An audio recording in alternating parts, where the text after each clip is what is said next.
يكون فيه البطولات أركان القلعة الخضراء.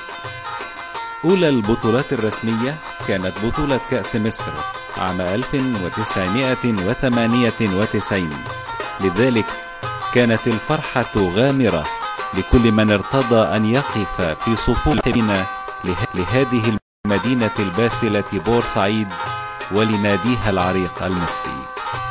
مشوار البطولة بدأ في دور 32 بمباراة المصري وشقيقه ممثل محافظة السويس فريق غزل السويس باستاد موسى أفندي ببورسعيد أو استاد النادي المصري، وانتهى اللقاء بهدف للموهوب أيمن مشالي ليفوز المصري في بداية المشوار وينتقل إلى دور 16.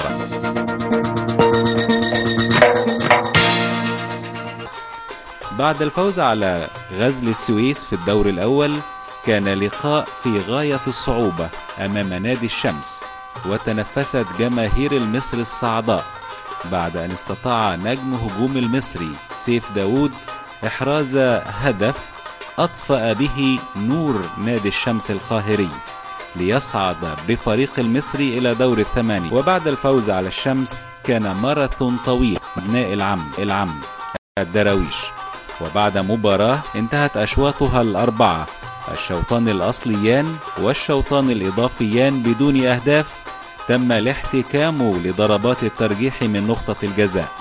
وفي آخر ضربة أطاح زامي الهليل لاعب الإسماعيلي بالكرة خارج المرمى وبالإسماعيلي خارج المسابقة.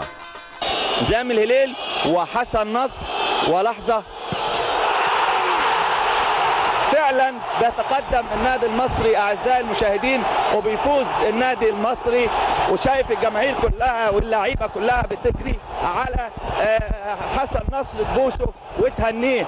وفي الدور قبل النهائي التقى المصري عميد الأندية العربية والمصرية الأهلي، ووضعت جماهير بورسعيد يدها على قلبها خلال أشواط 4 كانت هي عمر المباراة التي أدارها الحكم الدولي السوري جمال الشريف، ووصل المباراة إلى ضربات الترجيح من نقطة الجزاء لتكتب هذه الضربات نهاية للموقعة الكروية بفارق هدفين للنادي المصري، لتفرح بورسعيد بالوصول للنهائي أمام المقاولون العرب باستاد القاهرة.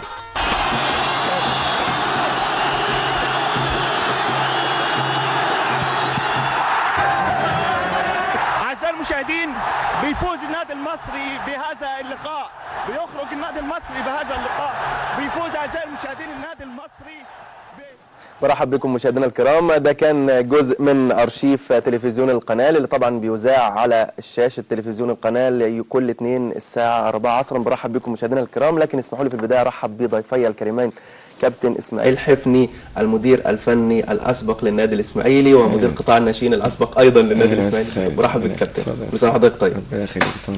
كمان بيشرفني النادي الاسماعيلي السابق والمدرب العام السابق الكابتن احمد إناوي. اهلا وسهلا بك يا كابتن. اهلا بحضرتك استاذ. نورنا حضرتك طيب، المشاهدين كلهم طيبين وحضرتك بخير. ابدا معاك كابتن اسماعيل في